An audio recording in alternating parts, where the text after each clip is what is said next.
Well, a very good afternoon to you. Welcome to this live broadcast. A very good afternoon to you. Welcome the afternoon to this sitting on this 26th day of April, the year 2023. Sitting on this 26th day of brought to you by the Parliamentary Broadcasting Unit. This live broadcast is brought to you by the Parliamentary Broadcasting Unit in partnership with the Kenya Broadcasting Corporation. Members of the Senate will this afternoon.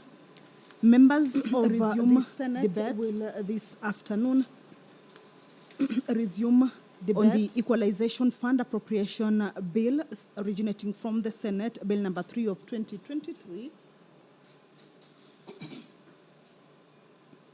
by the Chairperson, Standing Committee on Finance and Budget, Mandera Senator, Honorable Ali Roba.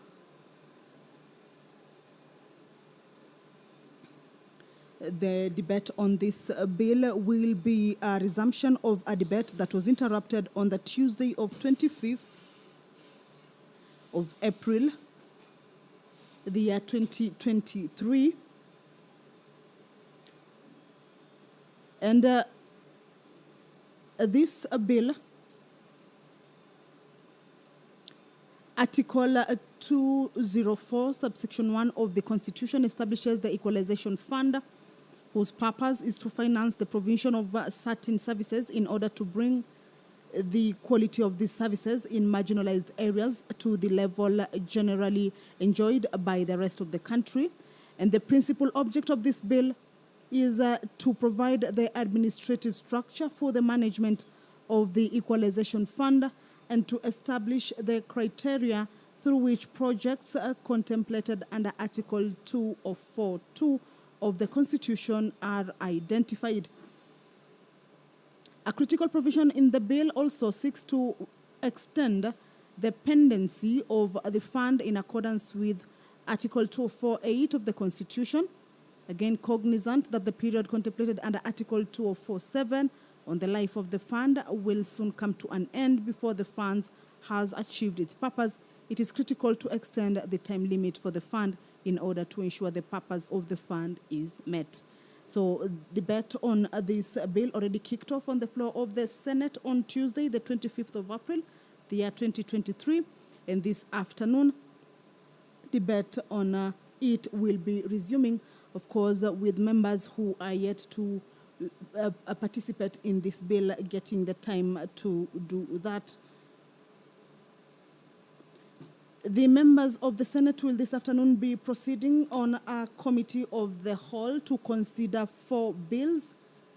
There is the Parliamentary Powers and Privileges Amendment Bill originating from the Senate, Bill number 5 of 2022.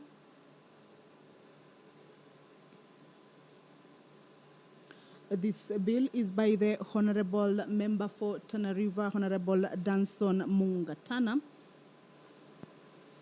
And this bill is one of those that members will be considering at the Committee of the Whole. As you can see, the Speaker of the Senate, Honorable Amason Jeffa-Kingi, is in the chambers. Allow me to hand you over to this live broadcast brought to you by PBU in partnership with KBC. Good afternoon. Almighty God, we beseech you to behold with your abundant favor and blessings us, your servants whom you have been pleased to call to leadership positions in this republic. We seek guidance to treat and consider all matters that shall come under deliberation in so just and faithful a manner as to advance the peace, prosperity, and welfare of our country and of those whose interests you've committed to our charge. Amen.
Clerk, do we have quorum? Kindly proceed to call the first order. Order number 1, administration of oath. Order number 2, communication from the chair.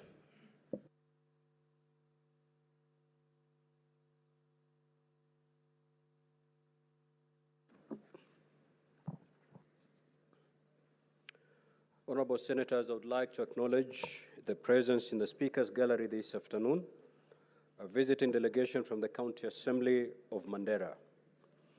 The delegation is led by the Deputy Clerk and comprises 19 clerk assistants of the County Assembly of Mandera, who will be observing the proceedings of the Senate on Wednesday, 26 April 2023.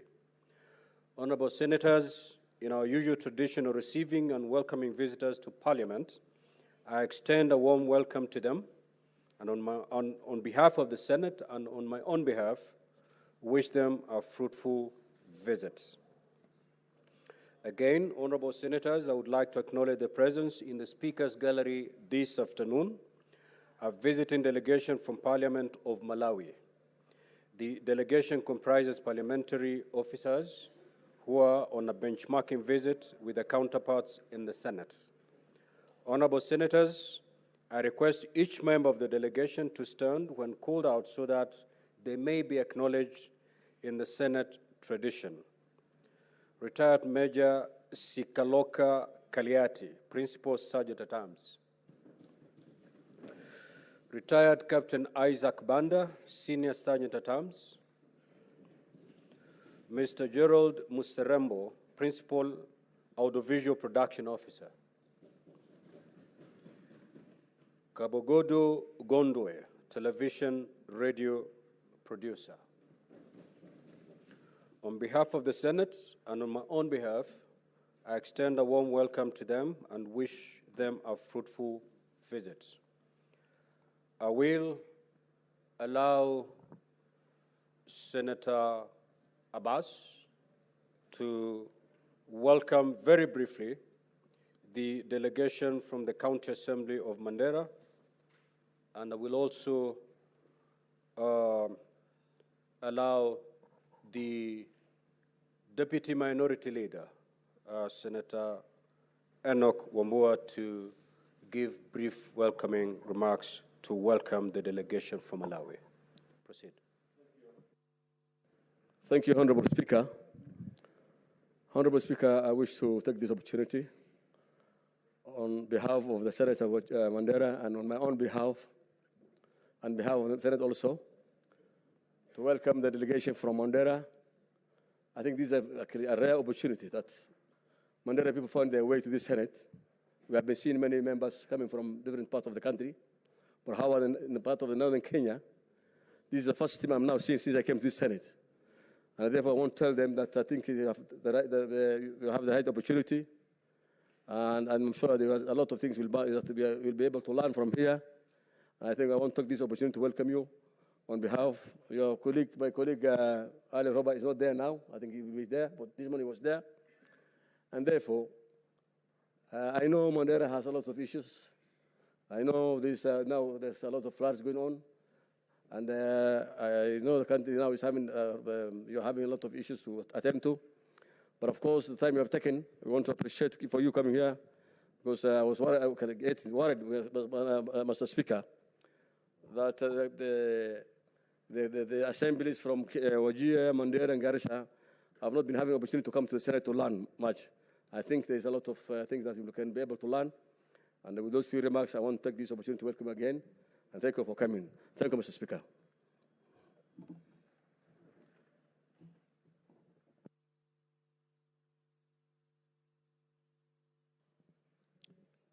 Thank you, Mr. Speaker, for giving me this opportunity to welcome the visiting delegation from Malawi. Mr. Speaker, on behalf of my colleague senators from both sides of the House, I want to take this opportunity to ask the visiting delegation to feel most welcome and thank them for choosing to visit the Senate of the Republic of Kenya, Mr. Speaker. they would have chosen to visit other senates in other jurisdictions, but they chose to visit the Senate of the Republic of Kenya for a reason. This is the upper house in our bicameral parliament, where we have the National Assembly and the Senate. The Speaker, I hope and pray that their visit in the Senate and in the public, in the Parliament, will be fruitful and successful. I thank you, Mr. Speaker. Next order, Clerk. Order number 3, messages. Order number 4, petitions. Order number 5, papers. Majority Leader, proceed.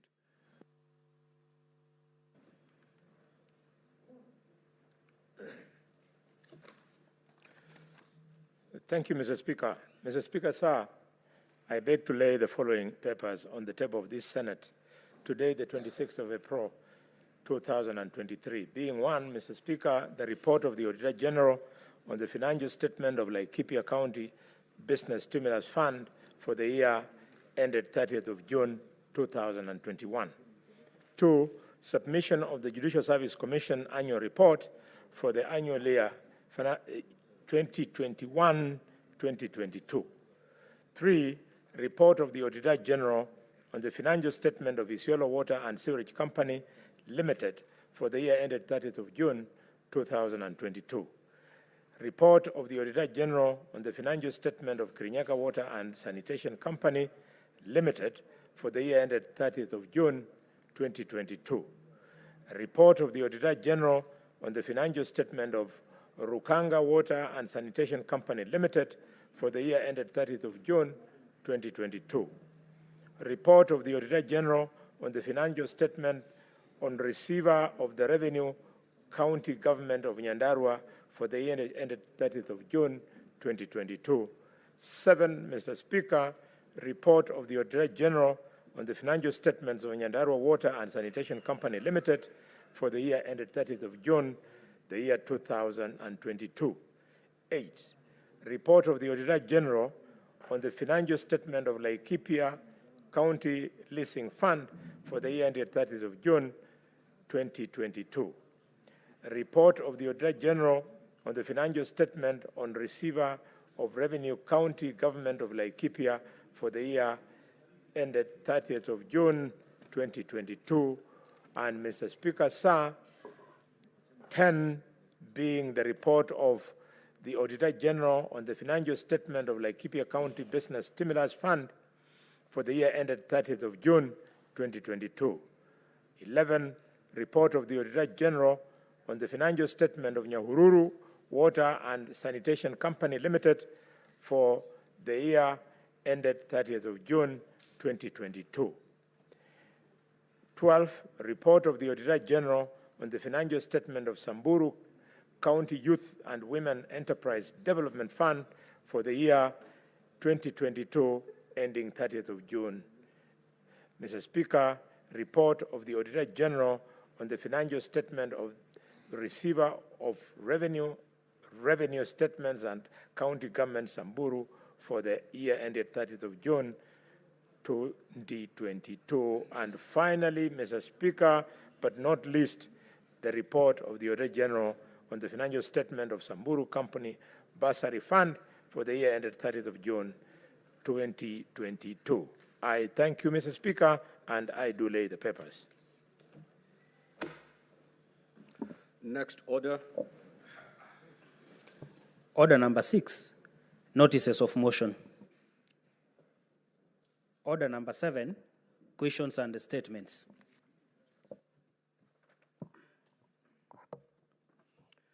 Honorable Senators, before we move to statements, allow me to make the following communication. I would like to acknowledge the presence in the public gallery this afternoon, a visiting delegation from Titus Nguyoni Memorial Primary School, Marsabit County. The delegation comprises 7 teachers and 60 students who are in the Senate for a one-day study visit. Honorable Senators, in our usual tradition of receiving and welcoming visitors to Parliament, I extend a warm welcome to them, and on behalf of the Senate and on my own behalf, wish them a fruitful visit. I will call upon Honorable Chimera to say very brief welcoming remarks.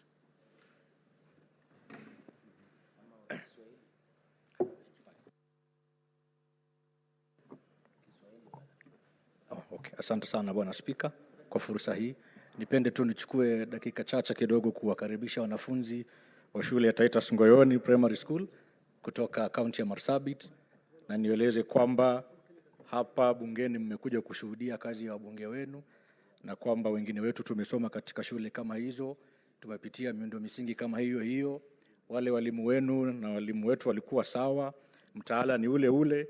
Kwa hivyo basi niwaambie tu kwamba zile ndoto zenu mko nazo mnaweza kuzitimiza kupitia masomo yenu.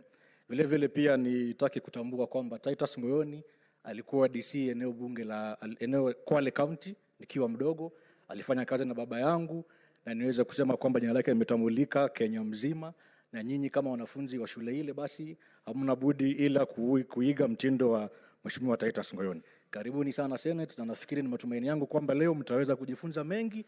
Mkirudi Marsabit mtie bidii, mfanye bidii zaidi katika masomo yenu. Katika siku zijazo tuweze kuwaona wengi wenu nyinyi mkiwa hapa kama mawakili, mkiwa hapa kama wabunge. Karibuni sana, Mungu awabariki. Shukran. Bwana Spika. Statement pursuant to Standing Order 53-1, the Honorable Senator Godfrey Osotsi. That statement is deferred. The Honorable Senator Raphael Chimera.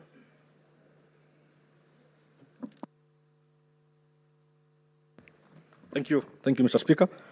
I rise pursuant to Standing Order 53-1 to seek a statement from the Standing Committee on Labor and Social Welfare regarding the status of operationalization of the medical insurance cover for officers in the Kenya Police Service. In the statement, Mr. Speaker, the committee should, number one, state whether officers of the Kenya Police Service have access to a medical insurance cover, providing details of the service provider who was awarded the tender, the sum assured and benefits offered under the cover. And secondly, the committee should probe allegations of inoperalization of the said medical scheme for the officers, tabling evidence of payments made for the scheme for the financial years 2021, 2022, and 2022-2023. I also have a second statement as well. With your kind permission, I can be allowed to table the same, Mr. Speaker. Mr. Speaker, sir, I also rise pursuant to Standing Order 53-1 to seek a statement from the Standing Committee on Devolution and Intergovernmental Relations on the ongoing boundary dispute between Kwale County and Taita Taveta County. In the statement, Mr. Speaker, the committee should, number one, disclose the status of resolution of the boundary dispute between Kwale County and Taita Taveta County. Number two, provide a report on the causes of the ongoing boundary disputes between Kwale County and Taita Taveta County. Number three, outline targeted interventions required at both levels of government and different government agencies towards the effective resolution of the boundary dispute between the two counties. And lastly, Mr. Speaker, recommend long-term redress mechanisms to resolve the boundary disputes, addressing claims of double taxation of traders in the disputed boundary areas. Thank you, Mr. Speaker. Honorable Maanzo.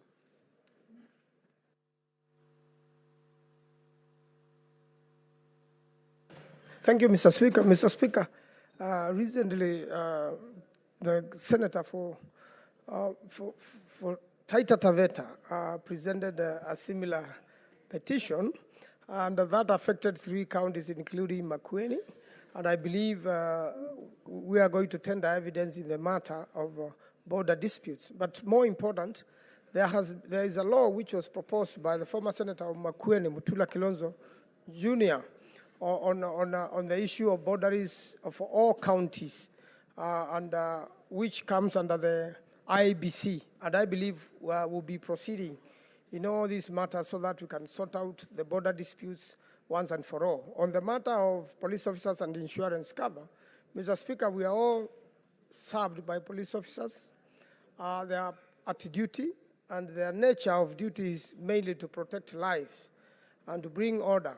But unfortunately, when these officers die on line of duty, and some of them come from our counties.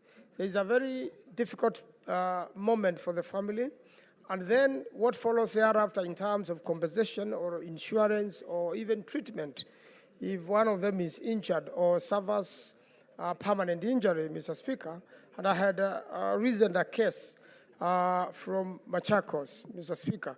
And this particular officer, when he got shot on the line of duty, later on the story changed that he was not on duty that particular day, he was on leave. But the truth of the matter is he had come back, to the force and was actually saving us other officers who had been attacked. And unfortunately, he lost his life. So the story changed about his insurance. His bills in the hospital were close to 12 million. And thereafter, the story really became very sad. And he has left children.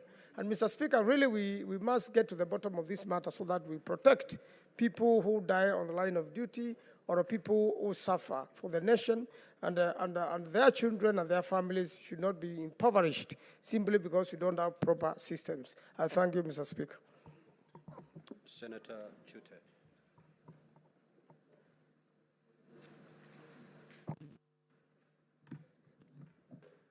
Thank you, Mr. Speaker. Sorry, I'm a bit late. I want to join you to welcome students from Ngoyoni School in Loyangalani. Senator Chute, I hope in so doing you are contributing. Yes, I am also contributing to Senator Chemera's boundary.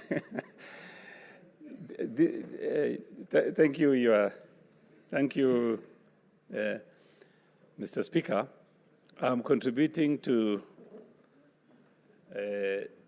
Honorable Chemera's boundary statement, but in extension, I would want to welcome students from Loyangalani and the teachers also. Mr. Speaker, in Marsabit County, we have issues that relates to boundaries. This boundary issue I'm having with a friend of mine, Senator Abbas. We are neighbors seated here, but he has encroached on Marsabit County from parts of Wajir. As we speak, Mr. Speaker, we have people from Wajir who are in Marsabit County. They have chiefs in Marsabit County. They have villages in Marsabit County. And they have administrators, county administrators in Marsabit County. Those boundaries are our boundaries, Mr. Speaker. And this is boundaries which has been there for from 1960s, Mr. Speaker. And in support of Senator Chemera's statement, I would want the committee to look into Marsabit issues also, so that I don't end up fighting with my friend, my very close friend, Senator Abbas. Thank you, Mr. Speaker. Senator Sifuna.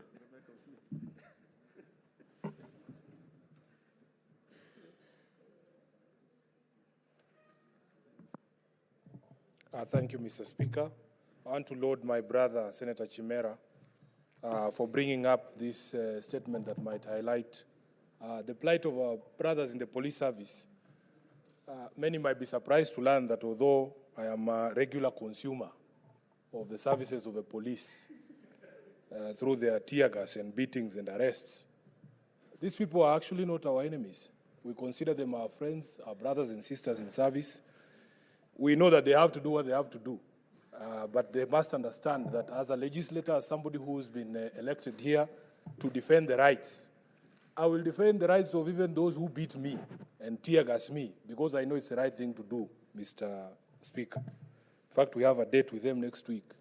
And I would like that by the time we are meeting on the streets, they know that Sifuna is fighting for their rights here in the Senate, because, Mr. Speaker, I am aware that ever since the transition from NHIF, which was providing cover for the police service for the past 8 years, to this new consortium of insurers led by CIC, Old Mutual, and Britam, there have been complaints, Mr. Speaker, from members of the service that, in fact, there hasn't been proper sensitization amongst members of the force.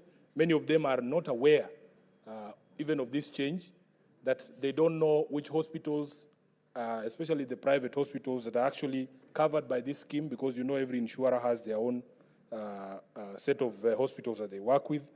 They don't know the limits of the covers that they have, outpatient, inpatient, and maternity limits, Mr. Speaker, and that it is very difficult to get these services under the new scheme. We have had senior officers in the police force saying that they are working on this, that they are going to sensitize their officers more, but we believe that this is something that should have been done at inception. Immediately the changeover from NHIF happened in December. I think there should have been this sensitization so that the officers do not face a single gap in service delivery when it comes to their health care. I would want that the committee makes these things clear, that in fact they summon the relevant organization, the relevant minister or cabinet secretary, for him or her to shed light on this particular shift from NHIF. And also, Mr. Speaker, it is quite worrying because we know that NHIF is our public insurer. Why is NHIF losing business to private companies like this in the provision of services to government agencies? If there was ever an argument for a government-to-government deal, the ones we hear these days in the whole sector, I think this one would have been one of them, that in fact NHIF, being a public insurer, is supported in terms of offering these services to public servants and institutions such as the police, so that the revenue is kept within government agencies and it doesn't benefit these private insurers like CIC, Old Mutual, and Britam. I thank you, Mr. Speaker. Senator Chiranke.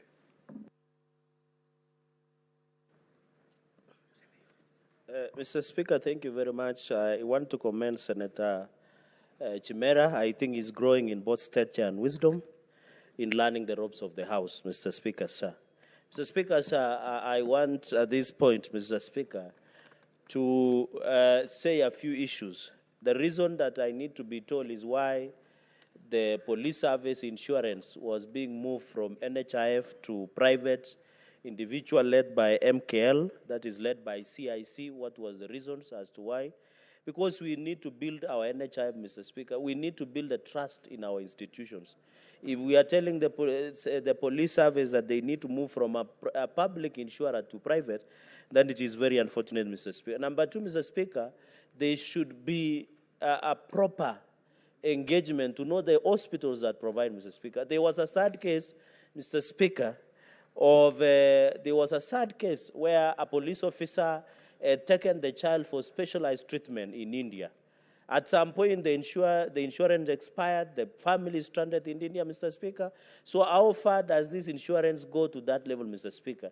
Mr. Speaker, there is also another aspect of this insurance should provide risk insurance, Mr. Speaker, to our police officers. Especially, Mr. Speaker, we need to protect them at the end of order, Mr. Speaker. Senator Wambua.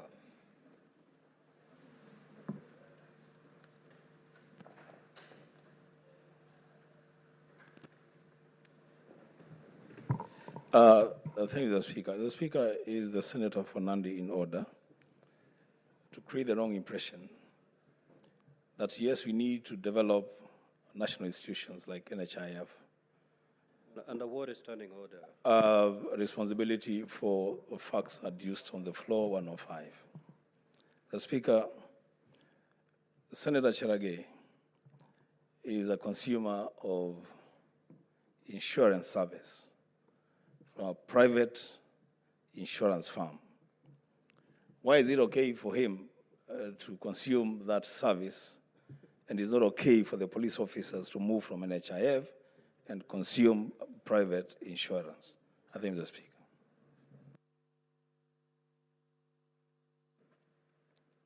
Mr. Speaker, I find that out of place because the people who choose my private insurer Parliamentary Service Commission, which I don't have power, There is no day that PSC has given me power to choose my insurer. I would have chosen NHIF.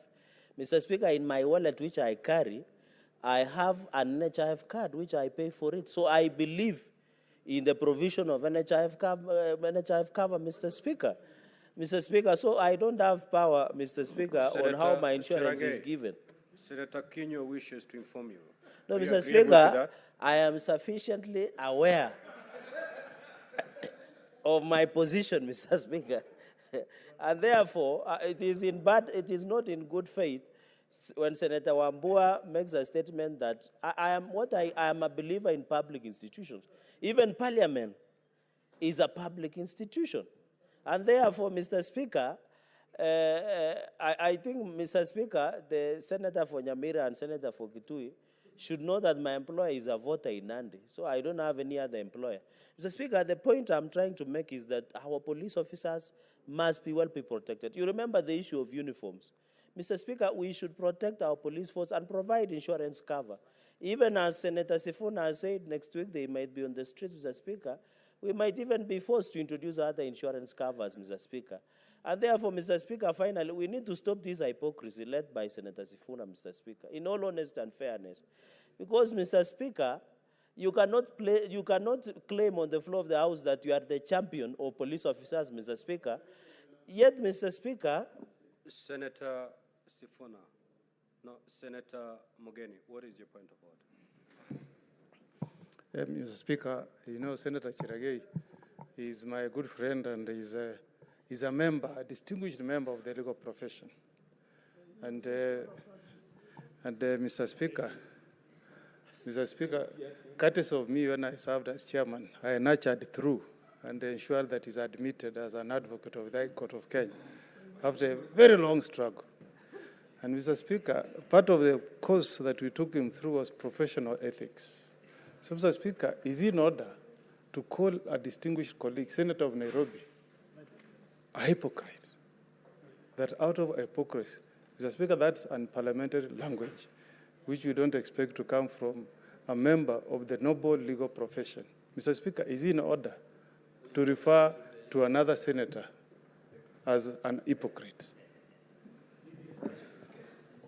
Senator Chirange, indeed the use of hypocrisy referring to an honorable senator is indeed unparliamentary. Your face expression speaks to the fact that you may not be aware that you spoke that word. Indeed, you spoke that word. So kindly proceed to withdraw and apologize to Honorable Sifuna. Mr. Speaker, I said we should stop the hypocrisy. I don't say it is an hypocrite. I say we should stop hypocrisy. Senator Chirange, you used that word in reference to Senator Sifuna. Okay, Mr. Speaker, I withdraw and apologize and substitute with the following words. Mr. Speaker, and Mr. Speaker, what Senator Okongo Mugeni is not telling the House, that I was the chair of JLAC before him.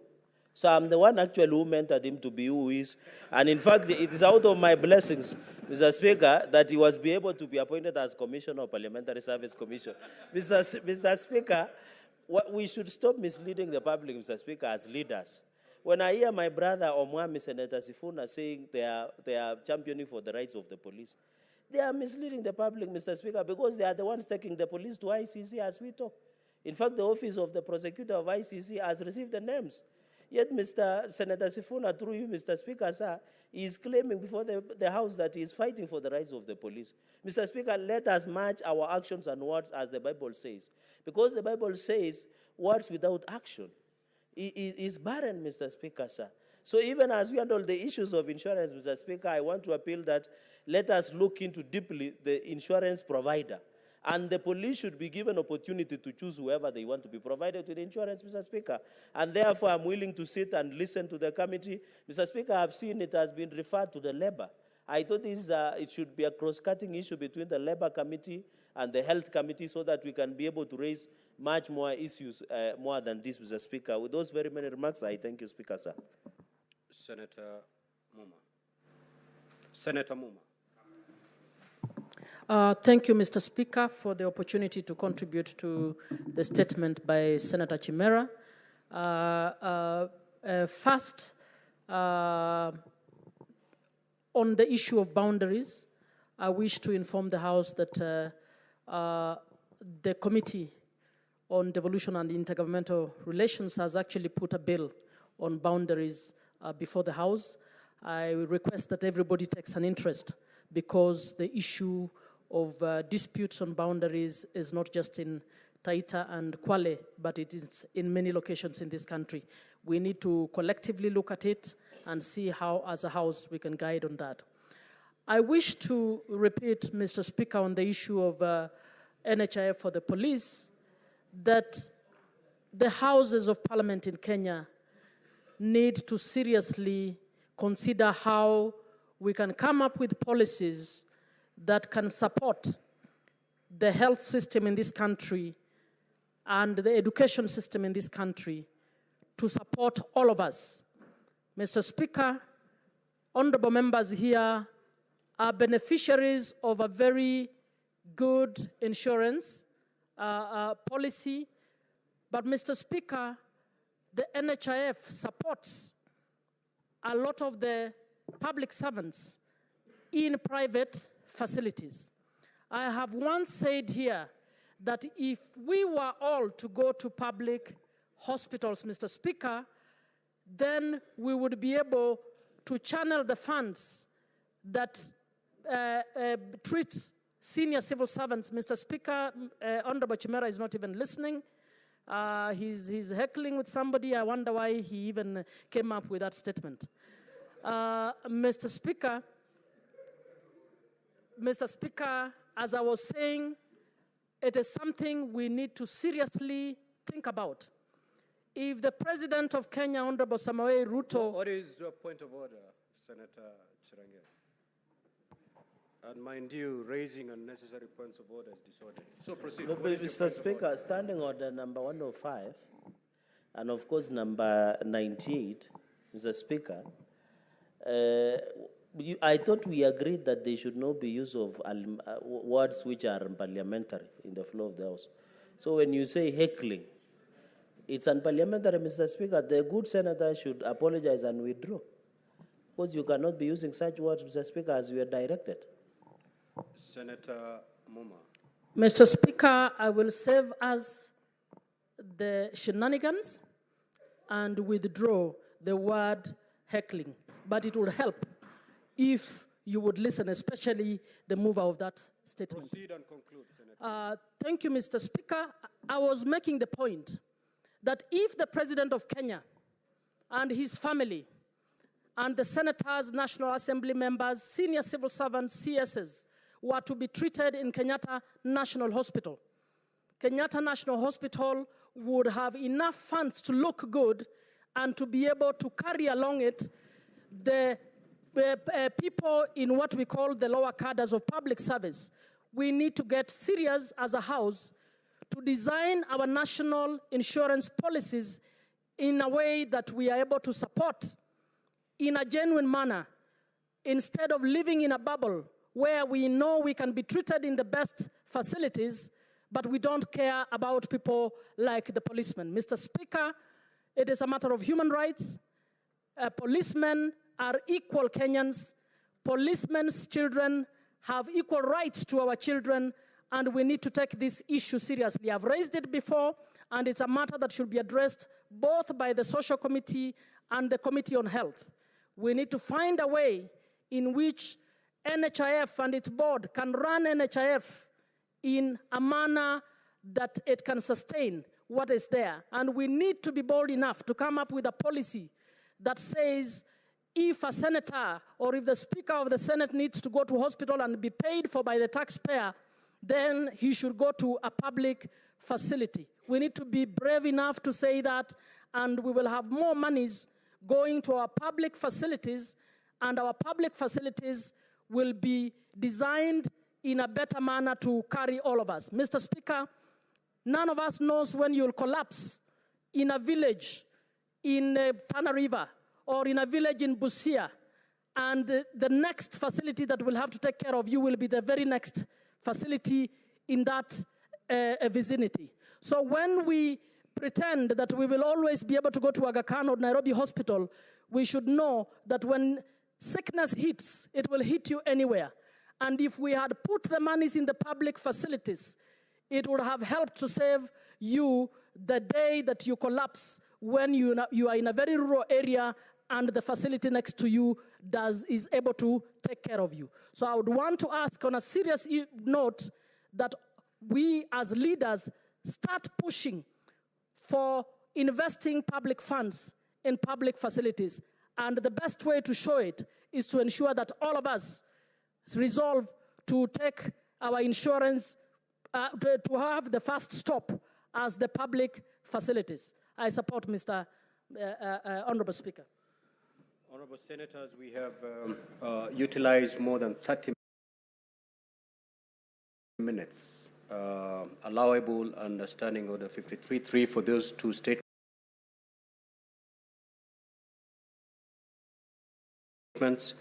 by Honorable Chimera, and therefore we shall move to the next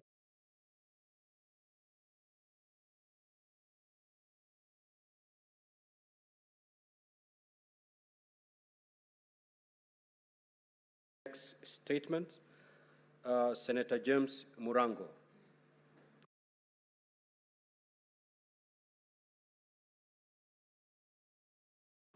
Senator James Murango has 3 statements.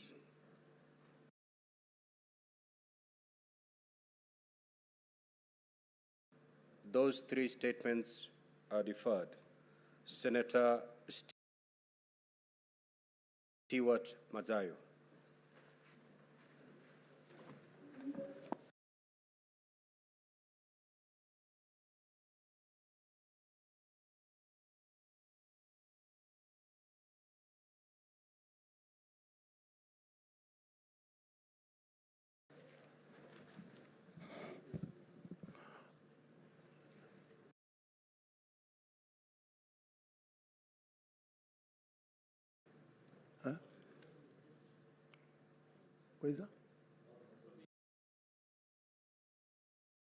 Senator, proceed. You engage the chair, not your colleagues. Just proceed.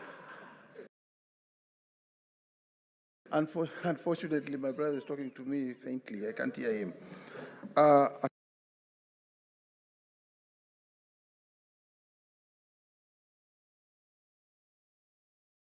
Asante, Bwana Spika. Bwana Spika,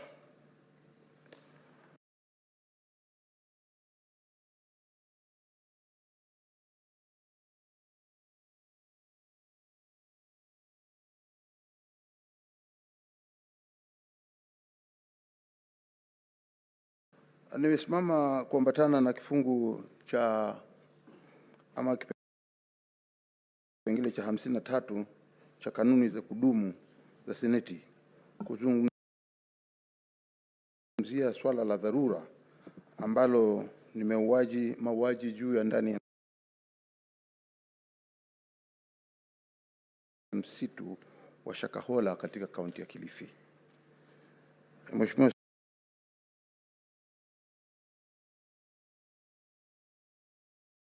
Spika, hivi majuzi tunaona kwamba kiongozi wa dhehebu hilo Paul Mackenzie ambaye anaongoza kanisa la Good News International amegonga vichwa habari hapa nchini na dunia nzima na kueleza wafuasi wake wafunge hadi kufa, ishara ya imani potofu. Na idara ya polisi kufikia hivi sasa imeweza kufukua makaburi ya watu wanaofika sio chini ya 100 waliokuwa wamezikwa katika msitu wa Shakahola. Idadi ya watu waliokufa inazidi kuongezeka kila uchao. Msitu huu wa Shakahola una vijiji vitatu vikiwemo Jerusalem anaishi mchungaji Paul Mackenzie mwenyewe, Bethlehem na Sedon. Vijiji hivi vyote vinafaa kuchunguzwa kwa undani. Bwana Spika, mauaji haya yanaendelea kinyume na katiba yetu inayopea kila mwananchi kuwa na uhuru wa kuabudu. Pastor Mackenzie amechanganya hisia za waumini na wafuasi katika kanisa lake na kusisitiza itikadi kali za maadili zinazoenda kinyume na utamaduni wetu na jinsia ya kanisa inavyostahili kuendeshwa. Hili ni jambo la kushangaza kwamba vitengo vyetu vya usalama kuanzia idara ya ujasusi na DCI wake, kamati ya ulinzi ya kaunti inayoongozwa na county commissioner, mkuu wa polisi wa jimbo la Kilifi na naibu wake, machifu na naibu wa machifu, wakubwa wa nyumba 10 wameshindwa kudhibiti ushawishi huu wake na umma, na hawakuwa na ufahamu wowote yaliyokuwa yakiendelea ama yakijiri katika eneo la Shakahola. Uzembe huu, Bwana Spika, wa kazi ni lazima ukemewe vilivyo na hata hatua kali ichukuliwe na rais. Ni kusema tu kwamba Paul Mackenzie ni gaidi, lakini jawabu kubwa linalofuatia ni kuwafuta kazi wale waliohusika, kuanza wakubwa wote wa serikali ya kaunti ya Kilifi. Vile vile uchunguzi uongezwe kwa kutumia ndege zisizo na rubani, zile ndogo, zile drones, ili kusaidia katika uchunguzi wa angani, aerial survey, kwa sababu eneo hilo ni kubwa, liko katika area ekari 800. Mheshimiwa Spika, hili swala la dharura na natuma ombi kuambatana na kifungu hichi cha 53(1) cha kanuni za kudumu katika Seneti, kuomba taarifa kutoka kwa kamati ya kudumu ya usalama wa taifa, ulinzi na uhusiano wa kimataifa kuhusu mauaji ndani ya msitu wa Shakahola, kaunti ya Kilifi. Katika taarifa hiyo, kamati hii iangazie bayana yafuatayo. Kwanza, je, idara ya ujasusi ilikuwa na ufahamu wowote wa kanisa hili la Paul Mackenzie na vile vitendo vyake vyote vilivyokuwa vinafanyika katika msitu huu wa Shakahola? Na ikiwa jibu ni ndio, hii ripoti ya intelijensia walipeleka ama waliwasilisha kwa nani? Swali la pili, utafiti rasmi ufanyike tujue bayana iwapo Pastor Paul Mackenzie ana hati milki ya ardhi ya ekari 800 ya msitu wa Shakahola, na iwapo yeye si mwenye shamba, ni nani anaye milki hilo shamba la Shakahola? Swali la tatu, serikali yetu kuanzia kwa mzee wa mtaa na nyumba 10 walikuwa wapi wakati mauaji haya yalipokuwa yanatendeka? Na ni kwa nini hakuna ripoti yoyote imeandikishwa katika vituo vyetu vya polisi kuhusiana na mauaji haya? Swali la 4, je, kulikuwa na njama yoyote ya kuyanyamazisha visa hivi vya mauaji ya Shakahola? Na iwapo jawabu ni ndio, ni nani huyu aliyepanga hiyo njama? Swali la mwisho, Bwana Spika, ni idadi ya watu waliokufa ikizidi kuongezeka kila uchao.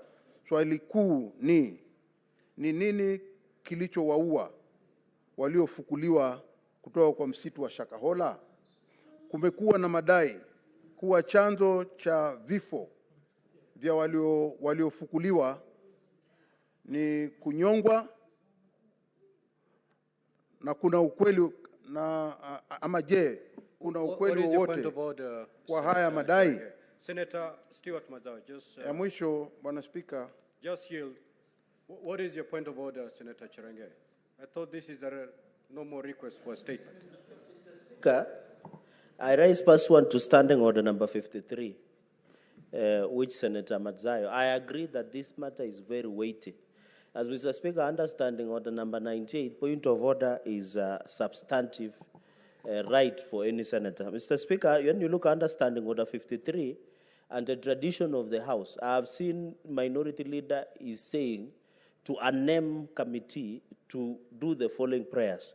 Mr. Speaker, when you read standing order 53.3, where a statement has been requested from committee pursuant to paragraph 53.1, the Speaker may allow comments in relation to the statement for more than 15 minutes.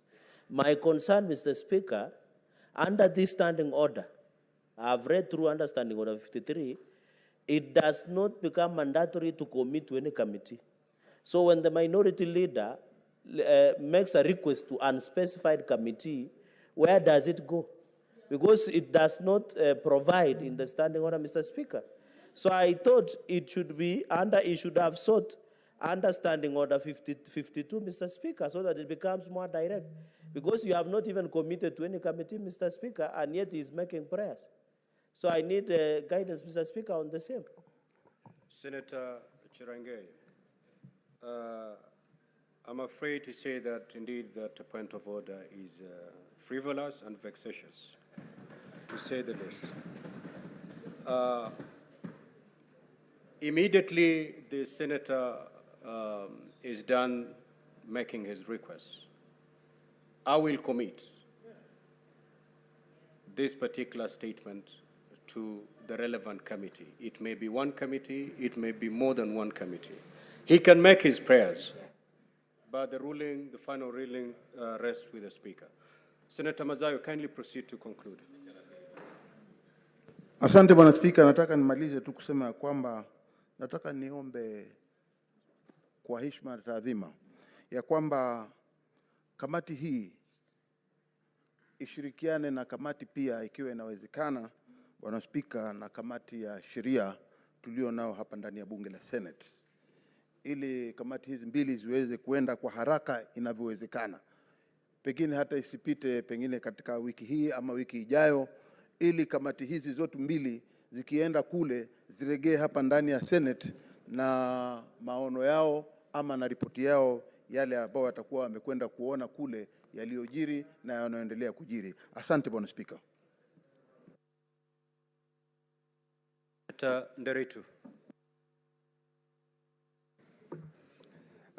Asante Bwana Spika kwa kunipa fursa hii kuchangia kwa taarifa iliyoletwa na kiongozi wa wachache.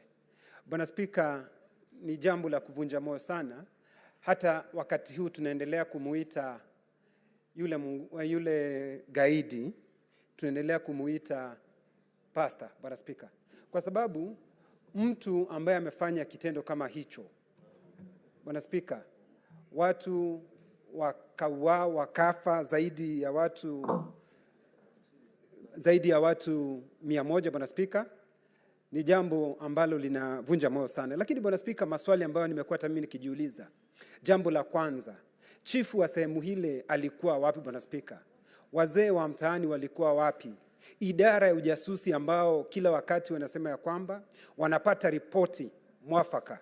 Lakini Bwana Spika, kwa sababu nilimsikiza waziri wa usalama alipozuru sehemu hiyo, alipeana pole zake na kusema ndio ni kidogo kulikuwa na ulegevu, Bwana Spika. Bwana Spika, watu zaidi ya 100, kanisa yenyewe watu wanatembelea. Sijui ni mafunzo aina gani yanayofunzwa katika kanisa kama zile, Bwana Spika.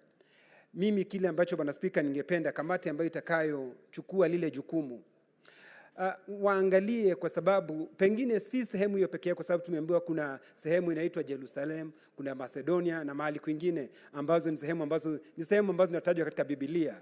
Bwana Spika, waangalie hayo mambo kwa kindani na waangalie kanisa zile ambazo zinafunza misimamo hii mikali ambayo inadhuru watu wetu, Bwana Spika. Kwa sababu sengine kisiasa, Bwana Spika, kwa sababu ya umaarufu wa mapasta, Bwana Spika, na maaskofu, na waambua ataniunga mkono, unasikia kwamba wengi wanafanya mambo ambayo si kisheria, Bwana Spika, na kwa sababu ya umaarufu wao watu hataki kuongea. Bwana Spika, hatua inapaswa ichukuliwe, hatua kali dhidi ya gaidi huyu Bwana Spika, ambaye anaitwa Paul Mackenzie. Bwana Spika, inasemekana ya kwamba nilimsikiza mtu aliyekuwa kiongozi wa the film something, Bwana Spika, akisema ya kwamba tayari walikuwa wamemkataza kueneza filamu alikuwa akieneza, Bwana Spika, pamoja na Bwana Spika kumshika. What is the point of order, Senator Matthew? Thank you very much, Mr. Speaker. I would not have wished to stop my neighbor midway, but I'm standing in regards to Standing Order 101, 101.6. A senator shall refer to another senator by the title senator. I have heard him refer to somebody as Wambua, and I am feeling that he's completely out of order. He should be able to, especially if he cannot respect leadership, I imagine he would call us worse of names. Indeed, Senator Kenya, to that extent, you're out of order.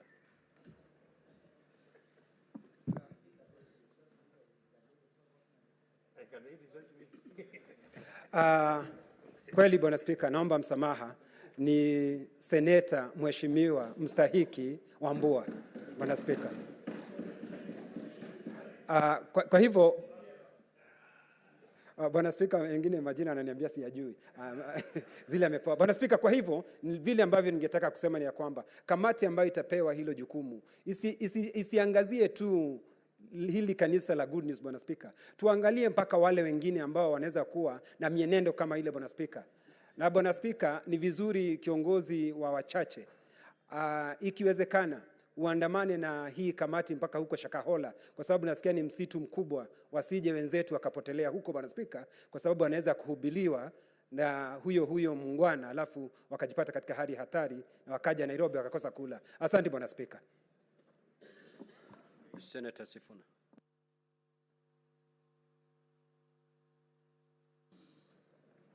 I thank you, Mr. Speaker, for the opportunity to contribute to this. Indeed, when the adjournment motion was moved yesterday, some colleagues had opportunity to speak to the matter, but I didn't.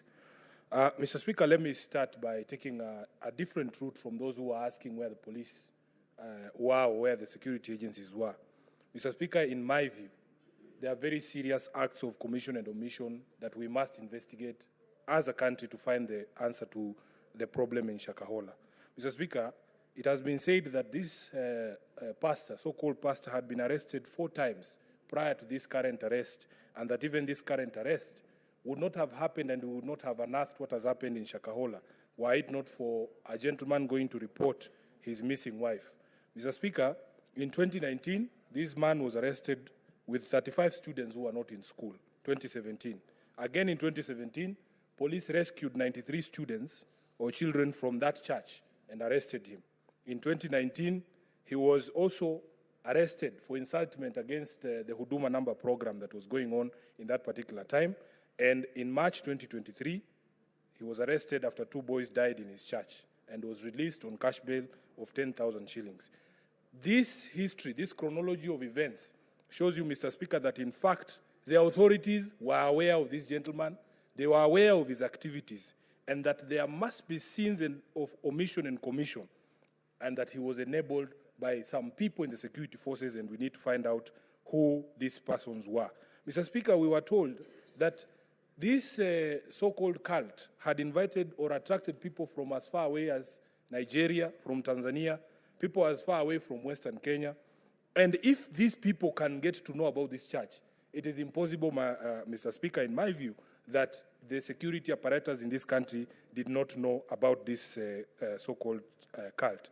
Mr. Speaker, also it is my very strong belief, and this is my own personal opinion, that these characters have been enabled and encouraged by the rise of culticism and religious fundamentalism in very high offices, and that is my view. Mr. Speaker, if you have ever promised rain without the backing of science, you are an enabler of Shakahola. If you have ever promised prosperity without work, you are one of the people who have encouraged the growth of people like Shakahola massacre. Mr. Speaker, I want to go very quickly to solutions that we can propose. What is your point of order, Senator Osotsi?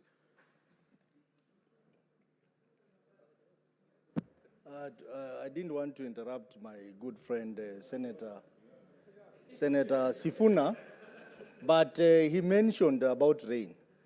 Mr. Speaker, where I come from, there are people who make rain, and indeed they make rain.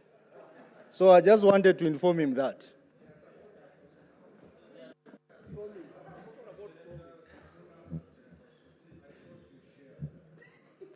Mr. Speaker, let me explain what I said. I said, if you have ever promised rain without the backing of science, and what he's referring to is traditional science, of which I am aware of. Mr. Speaker, Mr. Speaker, allow me to speak to some of the solutions that I think that we can propose as a House. Yesterday, the Senator for Nandi, Senator Cherargei, called for an audit of all the registered religious entities, which is something that I actually ascribe to, Mr. Speaker, so that we can weed out this early indoctrination and we don't have to arrest these things at the stage at which Shakahola has been arrested. Secondly, Mr. Speaker, I am aware that there is information, and this is just information that is in the public domain, that some of the bodies that have been, unearthed in Shakahola are not victims necessarily of starvation. There's also a danger, Mr. Speaker, that other crimes might be hidden within this particular criminal cult, and then all these bodies are loaded and blamed on this gentleman called Mackenzie. And it was possible that other people might take advantage of this, this situation, because we are aware of the problem of extrajudicial killings in this country. Finally, Mr. Speaker, this call for legislative framework for basic background checks. In the US, there's a big debate about basic background checks before somebody is able to purchase a firearm. I believe that the time has come. We don't need to politicize this thing because it has happened in the past. When people call for basic background checks for people establishing religious institutions, some people say, oh, you are attacking the church. Mr. Speaker, I want to find refuge and hide myself in Scripture, because in 1 Timothy chapter 3, verses 2 to 13, Mr. Speaker, there is criteria that is set by the New Testament, by the Bible itself, on leadership even in church. It says you must be somebody with one wife, which knocks out a majority of the members, especially on the majority side. Mr. Speaker, you must be respectable, not drink excessively, which is a problem again in this house, or love money, Mr. Speaker. So some of these people you see on TV stations claiming to be preachers, but all they do is shout their M-Pesa pay bill numbers throughout the service. Mr. Speaker, is a red flag. Also, Mr. Speaker, you must not be a recent convert. This is Timothy. So if you are doubting Mheshimiwa Khalwale, this is 1 Timothy. Mr. Speaker, finally, you must be first tested. This is 1 Timothy chapter 3, verse 10. So we must test these people so that, Mr. Speaker, we don't allow the public, the gullible public, to fall into the hands of such cults. I thank you, Mr. Speaker. Senator Mungatana. Thank you, Mr. Speaker. Mr. Speaker, on this question of the cult, I, like the Honorable Sifuna, didn't get an opportunity yesterday. But indeed, Mr. Speaker, it's a very serious matter. And it's not the first time it has happened in this country, in this world. Mr. Speaker, to put it in context, in 1978, Mr. Speaker, in Guyana, 909 people committed suicide, Mr. Speaker, mass suicide and mass murders. They were followers of a cult, Mr. Speaker, that was led by one person known as Jim Jones. And this Jim Jones, Mr. Speaker, convinced people that if they die, they will go to heaven. There is no difference between him and Mr. Mackenzie. Mr. Speaker, there was a congressman called Leo Rion from the US who went to try and investigate. He was killed together with his delegation by the followers of Jim Jones, who established what was then called the People's Temple. Mr. Speaker, this was the biggest killings that has happened in America up to the time that we had the 9/11 killings that happened in one day. So, Mr. Speaker, what happened there is something we can also follow as a precedent. There was a heavy hand of government that came descending on this cult, Mr. Speaker. The leadership was arrested, the people were dealt with, and Mr. Speaker, this is one thing that we want to see happening. Mr. Speaker, the arrested Mr. Mackenzie is not alone. He had a pastoral leadership.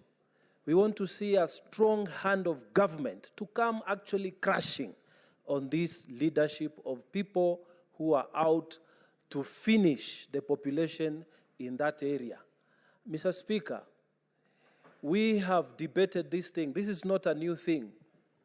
The former Attorney General, under the leadership of President Mwai Kibaki, had given some suggestion in terms of legislation and rules, but it was politicized, like my honorable learned colleague, the senator for Nairobi, has said, Mr. Sifuna.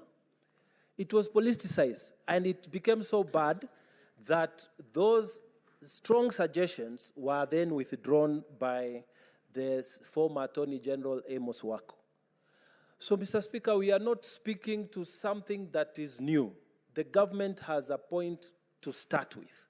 They can go back and look at those suggestions by the Attorney General then were very, very good suggestions. And if those suggestions were implemented, cults like these ones will not be part of Kenyan society. We will not be talking of the deaths that we have seen in Shakahola, Mr. Speaker. So we need to start from there, Mr. Speaker. Legislative action must be taken. At the same time, Mr. Speaker, we want a strong response, not only to this one person, because we are also over-glorifying him. There were people he trained. There's a pastoral leadership. They should also feel the arms or the arm of the law. Mr. Speaker, also, we need to have a debate, and an honest debate, bipartisan debate, about the Article 32, the freedom of religion. How do we balance this freedom of religion vis-a-vis what has gone wrong in these communities, Mr. Speaker? We need to really decide that standards must be set. Standards must be set. Mr. Speaker, time has come that we should even have a registrar for religious communities, so that, Mr. Speaker, any person will be free to open his church, to start his religion, to start, even if it's a sect of the Hinduism, a sect of Islam, a sect of whatever other religion, even African traditional religions, but there is a registrar of religious communities who ensures that standards are maintained. Mr. Speaker, every not political leader, maybe even political leaders, we should undergo tests so that we can say that this person is mentally fit to lead this section of worship, the intended worship community that he wants to set up.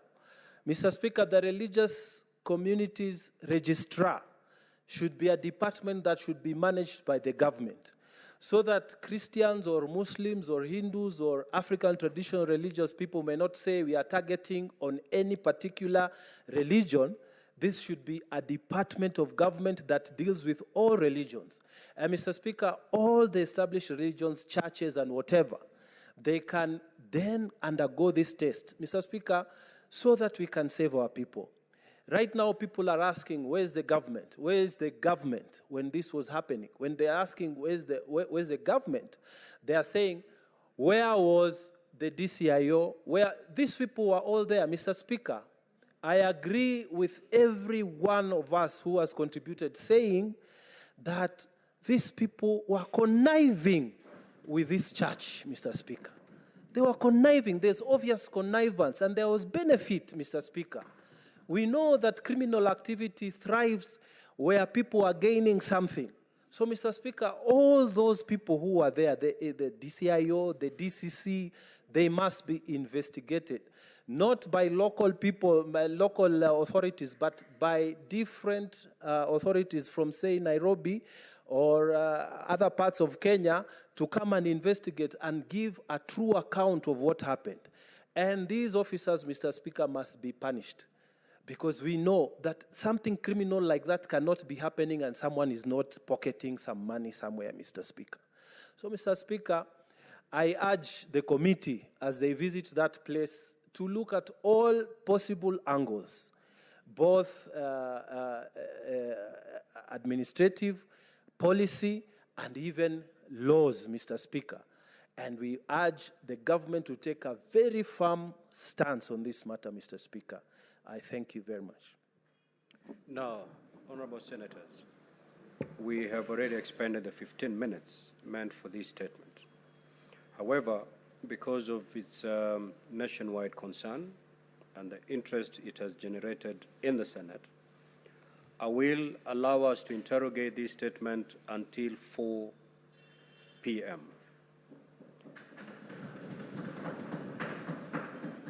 But if we proceed in the manner that Senator Mungatana has proceeded, he has taken 8 minutes. We are going to have very few of you speaking to this statement. Therefore, ask for a concurrence that each senator speaking to speak for not more than 3 minutes. Senator Akinyi. 3 minutes it is. Speaker must be a very unfortunate person, because even yesterday I was cut short when I began. You're eating into your time, Senator. Yeah, but Honorable Speaker, it is important that as Senator in the House I say that. Honorable Speaker, thank you for allowing me to contribute to this massacre, and to say that we've seen a lot of bad things in the recent times.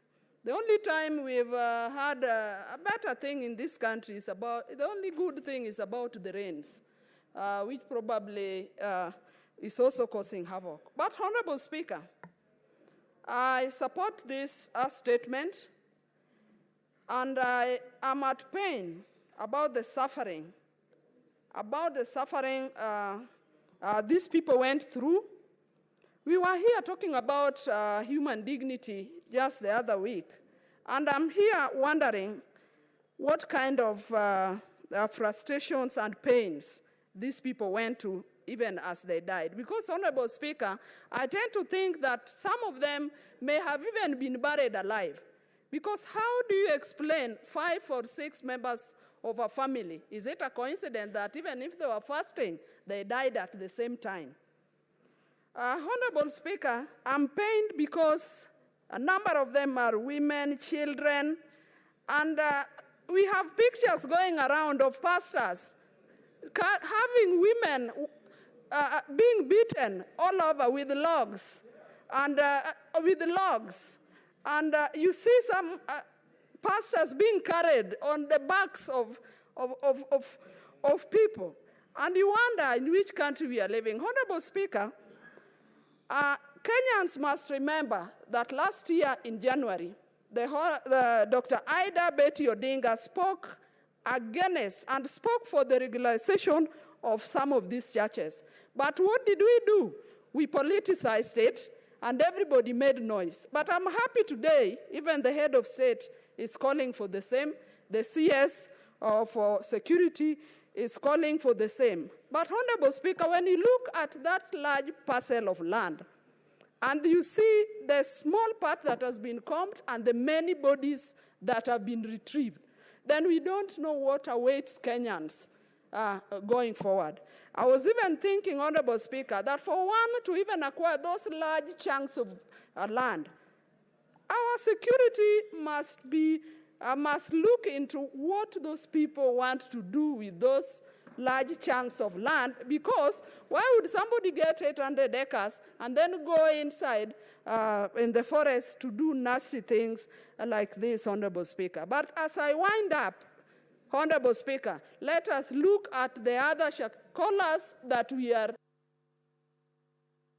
Time is up, Senator Tabitha Mutinda.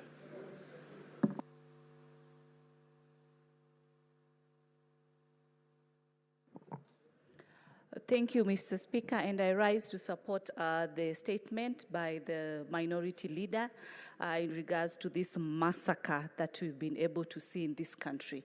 And I want to categorically urge us as Kenyans to stop with immediate effect addressing this man called Mackenzie as a pastor, because we've been referring him as a Pastor Mackenzie and refer to him as a Kenyan called Paul Mackenzie. He does not deserve that name called pastor, because with what we've been able to see, his degree, his level of radicalization is on a level that is very sad for this country. So as we address and as we discuss this issue, he's Paul Mackenzie. Number two, Mr. Speaker, from where I sit, I have really observed through the social media that the first gender that is being manipulated in these churches is the female gender. I want to urge women. We've seen that most deaths, most of the situations we are seeing in these churches, women are in the front being manipulated in these churches, hence bringing their children, hence bringing their families. And I want to discourage and urge them to kindly choose the right religion for their families, because they've really been manipulated, Mr. Speaker. I also want to urge the Communications Authority on authorizing the funny TV stations that are being licensed to broadcast this kind of preachings in these churches that are against our religion, Mr. Speaker. It is through this that this information has been passed. We've seen very educated people, very learned people, because in this, at this point, it's not about illiterate people. Like I've heard, information has gone that people are illiterate and hence they are pulled to these churches. No.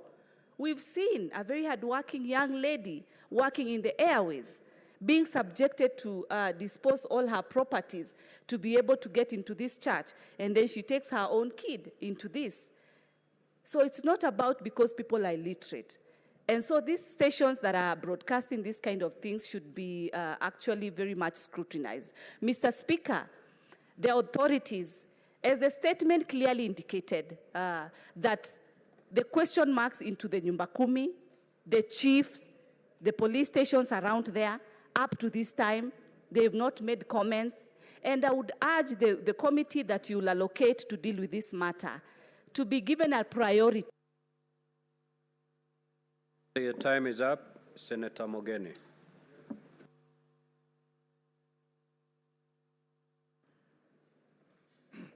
Mheshimiwa Spika, leo naomba ruhusa unipe nizungumze kwa Kiswahili ili nizungumze na watu.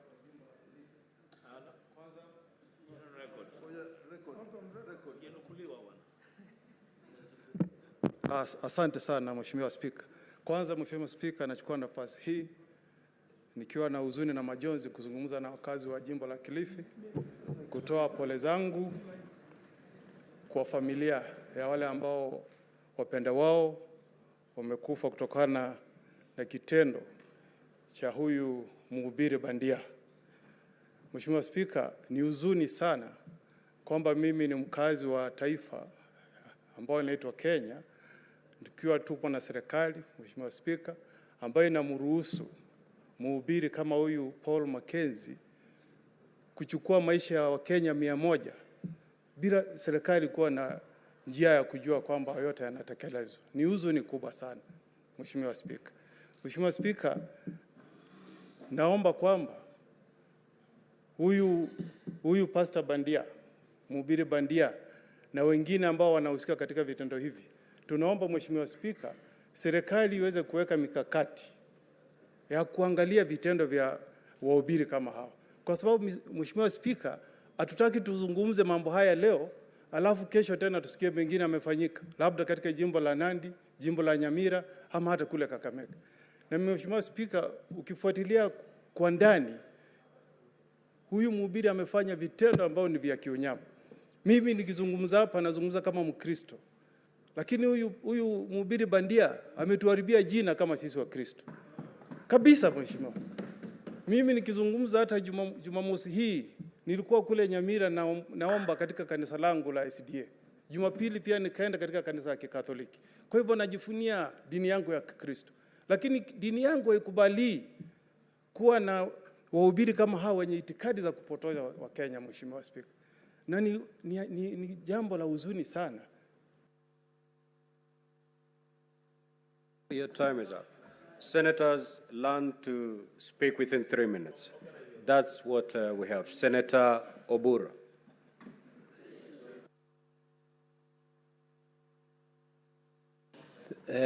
Thank you, Mr. Speaker. Mr. Speaker, this is not a laughing matter. This is a very serious matter. And, Mr. Speaker, this is not something which started yesterday. This is something which has been going on for years and years within the Christian fraternity, Mr. Speaker. Mr. Speaker, we recall in my own village there used to be a cult which was perverting people's minds. You know, this thing is hypnotizing people to believe and do things which are unbelievable, Mr. Speaker. Mr. Speaker, you would find them hypnotizing people that you can sleep, women and men, in the same mat, and that nothing happens between you and them, and women can come out of that place pregnant. Mr. Speaker, I also know of some cults who hypnotize people to believe that you sell all your property, you give it to the pastors, and once you have given it, you are going to be very rich. You are going to be much richer than you were. And you end up as a miser. And Mr. Speaker, this is happening in our country even today. So the question of this man being just punished, we need to think seriously how we are going to regulate our registration of religion. In Rwanda, I understand before you register a company, a religion, you have even to have a degree in theology, so that they know that you know what you are doing. Mr. Speaker, I hope that in our country, the government is going to take this matter seriously, because there's no way this man could have acquired 800 acres of land, Mr. Speaker, if he was not actually stealing from people, actually hypnotizing them. What is your point of order, surrender. Senator Beatrice? Senator Oburu has 47 seconds remaining. 47 seconds, Madam. You want to eat all of it? Mr. Speaker, I just, it's a point of may I know. Senator Oburu has talked about men and women. Once they would sleep in some mat. What is the standing order upon which you are grounding? He has said women would come pregnant. What would men come out with? And that is what I'm...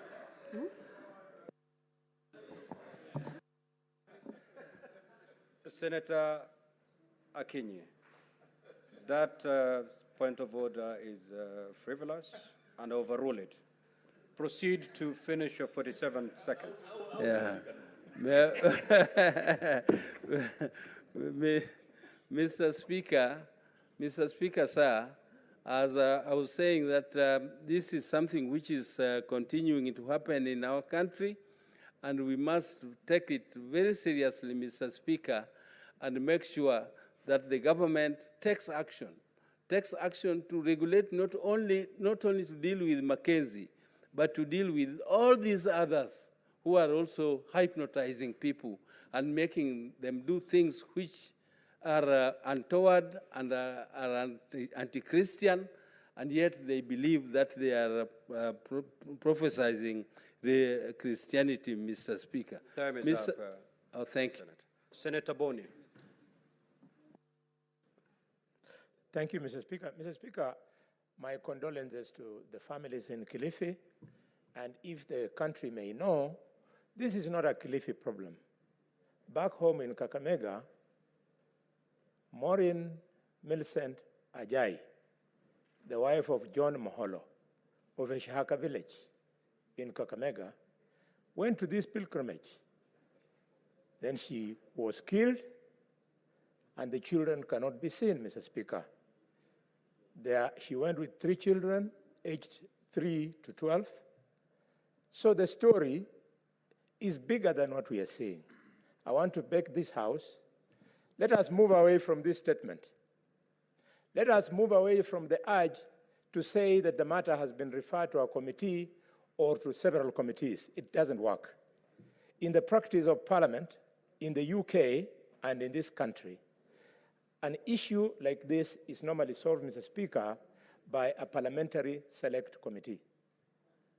When Josiah Mwangi Kariuki was killed, this committee was formed in this House. When Robert Ouko was killed, a parliamentary committee was formed in this House. Why do we need to form a parliamentary committee? Because without a select committee, you ask the police to investigate itself. What has happened in Kilifi is an indictment of the entire security system. So they'll use the opportunity, Mr. Speaker, as a cover-up. We need a committee that will unlock the mystery in Kilifi, but go further, make recommendation on how we should deal with the church. Having been, Mr. Speaker, in Bomas of Kenya, when we were making the current constitution, there were too many concessions. For example, the concession, I think on Article 32, was mainly because the fear was, if we tighten it, the clergy will fight the constitution will not go through. So now we have that fear behind us. Let this select committee, Mr. Speaker, come with recommendations that will completely make it impossible for criminals like the ones in Kilifi to have an opportunity of ever setting up a church. The common thread in it, Mr. Speaker, is as follows.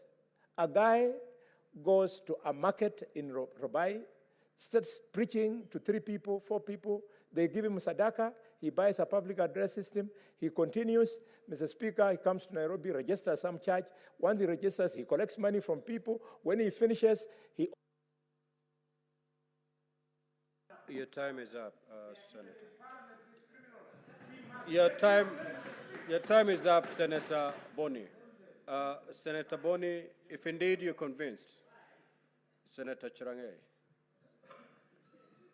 you're not in some crusade. Order senators. Senator Boni, if indeed you're convinced that the best way to approach this matter is through a parliamentary select committee, then you need to move a motion. Once you do that, then of course, it will be debated, and if it's found fit, once adopted, then we can have a parliamentary select committee to carry out an inquiry. So kindly, you know what to do, proceed in that manner. Senator Eddie Okech.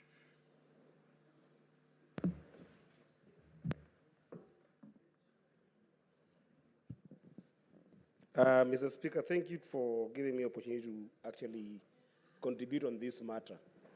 Mr. Speaker, there is an African proverb that says that if a doctor invokes a storm upon his own people, then he cannot protect his own house from being destroyed. And Mr. Speaker, when I looked at this matter, and I was just imagining that if today somebody was to just faint in a church without us here knowing, it will be known by BBC, it will be known by anybody in this world. How then comes that this kind of massacre happened in this country under the watch of all our leaders, under the watch of all security that we have in this country, under the watch of all intelligence that we have in this country, without anybody ever knowing about this? I know in this House, Mr. Speaker, that passionate senators have talked about not politicizing this issue.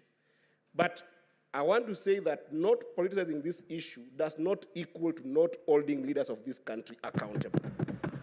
Because there is no way such a massacre can happen to great people of this republic when they are leaders right from the grassroots to the national level. This is an issue of accountability and transparency on the issues of religion in this country, Mr. Speaker. And we are becoming a country whereby, because of that lack of responsibility and lack of accountability that is held on religious leaders, because religious leaders are selling to political class some hope, are selling to political class a congregate to talk to all the time, because it is this political class that is sitting in this Senate here. It is the political class that is sitting in National Assembly. It is the political class that is sitting in our county assemblies. It is the political class that is sitting in State House, Mr. Speaker. It is the political class that is sitting in the cabinet of this country that is building these churches, that is excusing these churches, and that is grooming these churches, Mr. Speaker, to have these kind of atrocities. It is high time, Mr. Speaker, we call a spade a spade. You cannot have a tree that its root is rotten, and then you expect that it will not spread death to the branches of that tree, Mr. Speaker. This problem, we have seen people in State House supporting these churches. Pastor Ezekiel, who trained this pastor, Mr. Speaker. What is the point of order, Senator Chirange? Mr. Speaker, understanding 105 or statement of fact, I know Senator Eddy wants to capture the imagination of the nation by attacking the president or the State House. Mr. Speaker, is it in order for Senator Eddy to allude that State House is funding cult-like following of like Pastor Mackenzie? Yet the picture Mr. Speaker is doing rounds is the picture that has been photoshopped by Asimio One Kenya Alliance. Mr. Speaker, is it in order? We should withdraw and apologize. Senator Edu. Senator Edu. Honorable Senator Chirenge, you have raised your point of order. Let the chair. I'm here to rule on that particular point of order, Senator Eddy, so just hold your horses. Senator Eddy, indeed, if you give any statement, you should be able to, one, take responsibility of that statement, and secondly, you should be able to substantiate some of these allegations. Failure to which, you know what to do. Withdraw and proceed to conclude your statement.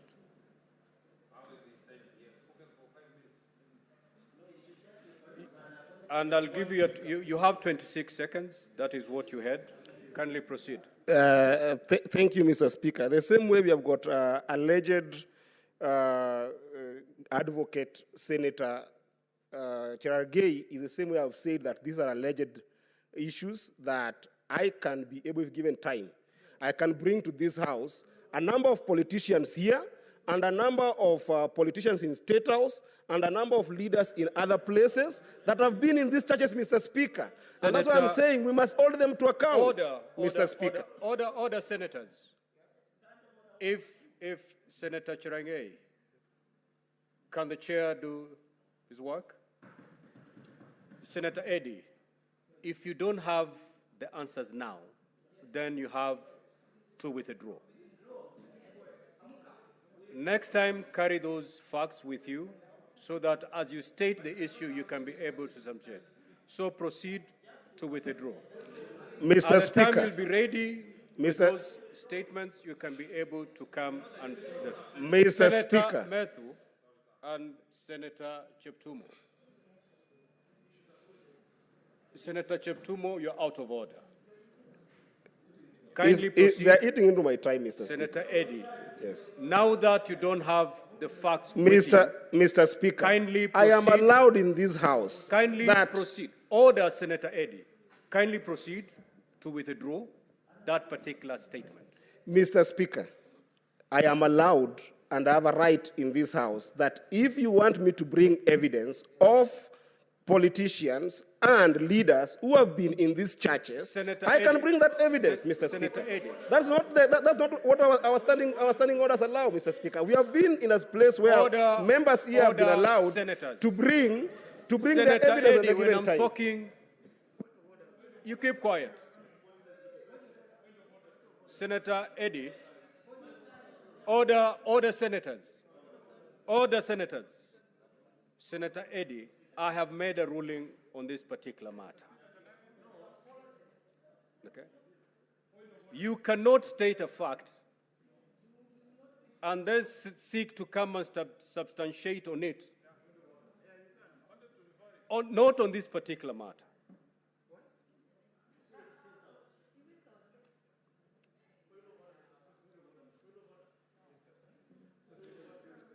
So kindly proceed to withdraw that particular. Mr. Speaker. Yes. Mr. Speaker, may I indulge Before you make any statement, proceed to Mr. withdraw Speaker, that particular. I respect your ruling, Mr. Speaker. Mr. Speaker, they are making noise. Can you proceed? May you protect Mr. Speaker? Proceed. Proceed, Senator Eddy. Mr. Speaker, you know how much I respect the chair. In the same standing order that Senator Cherargei has talked about 105, it is our own rules in the House. 105.2 says, if a senator has sufficient reason to convince the Speaker that the Senate is unable to substantiate the allegations instantly, the Speaker shall require that such senator substantiates the allegation not later than the next sitting day, failure to which the senator shall be deemed to be disorderly within the meaning of Standing Order 21. So I'm just begging, Mr. Speaker, you are indulged that I can be able to substantiate these things the next sitting day. Senator Eddy, I believe you understand English, and that's why you've read that. Yes, Mr. Speaker. In English.